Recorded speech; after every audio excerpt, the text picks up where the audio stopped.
Assalamualaikum warahmatullahi wabarakatuh. Masih bersama aku Dewi SMD dan juga Bermadukan Jin.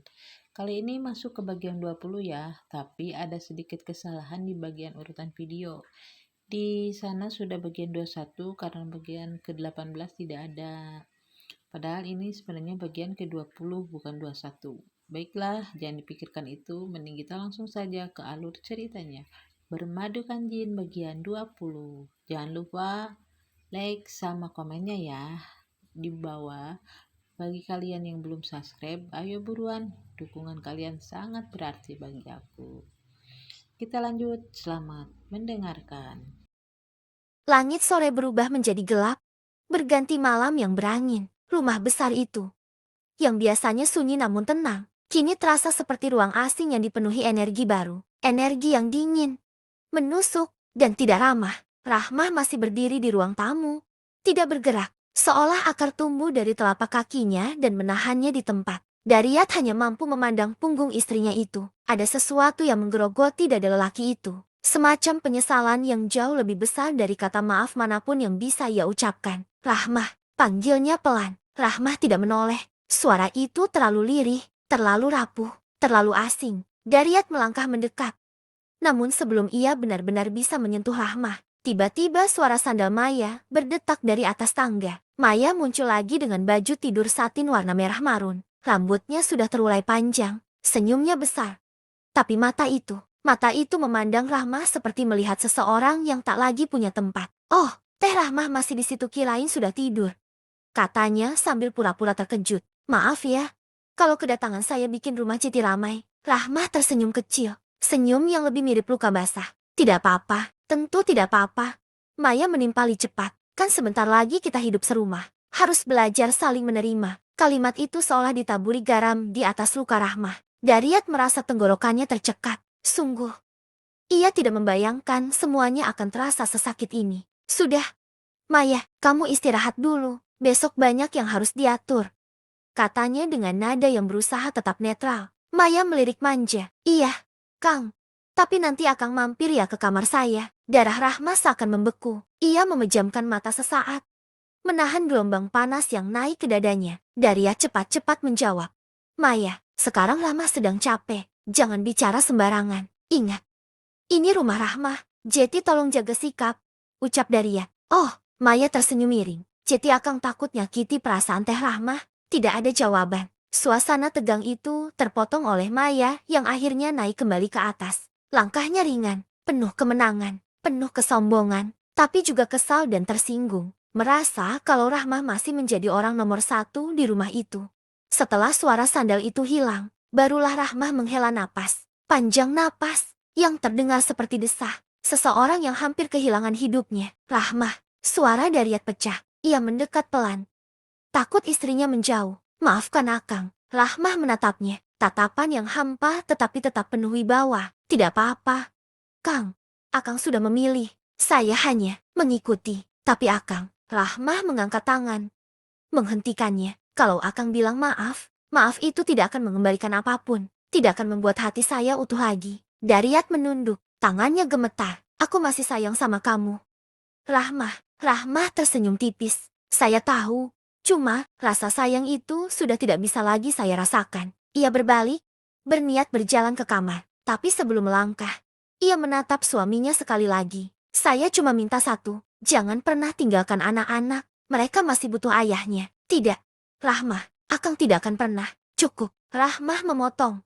Suaranya tegas namun bergetar. "Jangan janji apapun. Akang itu laki-laki. Dan laki-laki paling pandai mengkhianati janjinya sendiri." Habis berkata begitu, Rahmah melangkah pergi. Dariat ingin mengejar, ingin memeluk, ingin menjelaskan bahwa semua ini ia lakukan karena ia tidak ingin kehilangannya, karena ancaman Putri Jin, karena tumbal, karena ia tidak punya pilihan. Tapi kata-kata itu hanyalah benang kusut di kepalanya. Ia tidak sanggup mengucapkannya pada Rahmah. Ia tidak sanggup mengakui bahwa ia menjerumuskan keluarga mereka ke dalam perjanjian iblis. Akhirnya yang ia lakukan hanyalah menatap punggung Rahmah hingga menghilang di balik pintu kamar. Dalam hati Dariat berbisik lirih.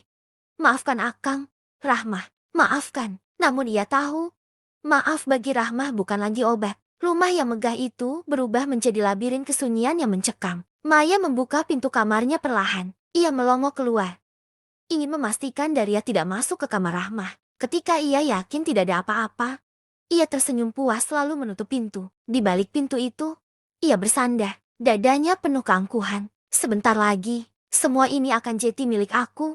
Semua. Ia meraih cermin besar di dekat tempat tidur dan mulai merapikan rambutnya. Namun tiba-tiba, bayangan di cermin itu bergetar tipis. Kilatan hitam melintas cepat di belakangnya. Maya memutar badan. Tidak ada siapa-siapa. Namun ruangan terasa dingin. Sangat dingin. Ia mengusap lengannya. Bulu kuduknya meremang tanpa alasan. Ah, cuma angin, gumamnya. Tapi ia salah. Ada sesuatu yang mulai bergerak di dalam rumah besar itu. Sesuatu yang sejak lama bersemayam. Menunggu tumbal.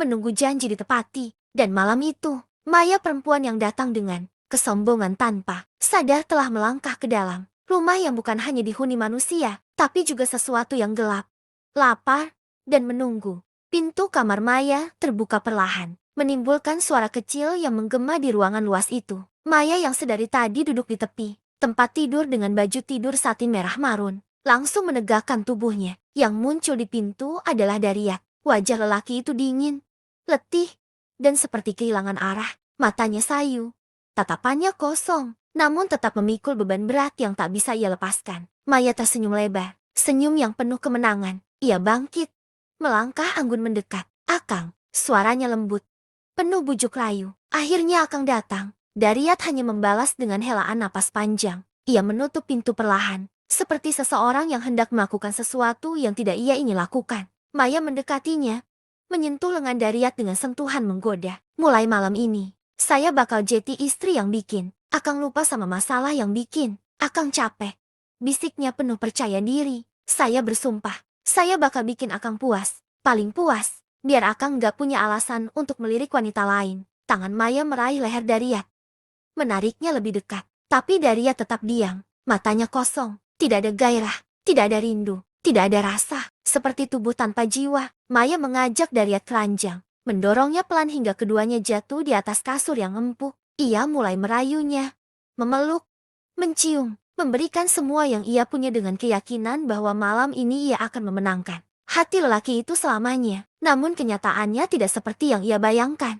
Daryat melakukan hubungan itu dengan gerakan yang kaku, dingin, tanpa perasaan. Matanya tidak pernah benar-benar memandang Maya, seolah-olah ia hanya sedang menjalankan kewajiban. Atau lebih tepatnya, hukuman. Tidak ada kecupan penuh cinta, tidak ada pelukan hangat, tidak ada bisikan sayang. Ia hanya melakukannya dengan kasar, sambil sesekali menghela napas seperti seseorang yang ingin cepat selesai. Bukan karena ia menikmati, melainkan karena ia memaksakan dirinya untuk berada di sana. Maya yang tadi percaya diri, mulai kehilangan senyumnya. Ia mencoba lebih menggoda, lebih memancing perhatian, lebih memberi stimulus yang selama ini ia banggakan. Namun reaksi Daria tetap sama. Dingin, kosong, tanpa gairah. Bahkan beberapa kali, Maya merasa seperti hanya boneka yang sedang digunakan tanpa keinginan. Sampai akhirnya, ketika semuanya berakhir, Daryat bangkit dari ranjang tanpa menoleh. Ia duduk di pinggir tempat tidur, memegangi kepalanya, bahunya turun naik. Napasnya berat, seperti sedang menahan sesuatu yang ingin pecah. Maya menatapnya dari belakang. Selimut menyelimuti tubuhnya, dadanya naik turun antara marah, kecewa, dan tidak percaya. Akang, panggil Maya. Daryat tidak menjawab. Kenapa? Dingin sekali. Suara Maya meninggi, tersinggung. Kang, saya ini istri Akang. Akang kenapa seperti orang yang dipaksa? Daryat akhirnya menoleh sedikit. Wajahnya muram. Sudah, Maya. Malam ini, Akang capek. Capek. Maya mendengus. Atau Akang masih mikirin Teh Rahmah? Tidak ada jawaban. Itu saja sudah menjawab semuanya. Maya menggigit bibir.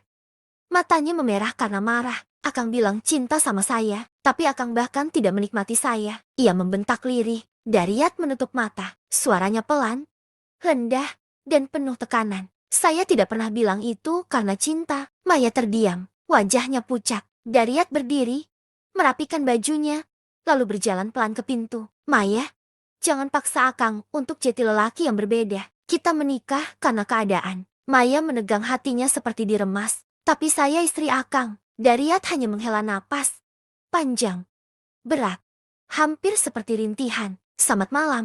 Ia keluar dari kamar tanpa menoleh lagi. Pintu menutup. Maya memandangi pintu itu lama sekali. Dadanya terasa berebut antara marah dan takut. Ia menutup mulutnya dengan tangan, menahan amarah yang hampir meledak. Tidak, aku tidak boleh kalah.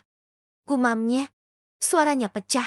Aku harus buat dia benar-benar milik aku. Biar bagaimanapun caranya. Di luar kamar, langkah kaki Daria terdengar menjauh, lambat, berat, seperti langkah seorang lelaki yang tidak tahu masa depannya sendiri. Sementara itu, di ujung lorong gelap itu, sesuatu seperti bayangan berjalan melintas cepat, dan rumah besar itu kembali bergetar oleh keberadaan sesuatu yang tidak terlihat yang semakin dekat, mengawasi, dan menunggu tumbal yang sudah dijanjikan.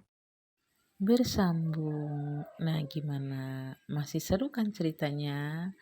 Oke, baiklah sampai di sini dulu ya. Besok aku akan kembali bersama Bermadukan Jin dan masih bersama aku Dewi SMD. Akhir kata aku ucapkan terima kasih. Assalamualaikum warahmatullahi wabarakatuh. Sampai ketemu besok. Masih di Bermadukan Jin. Sampai jumpa.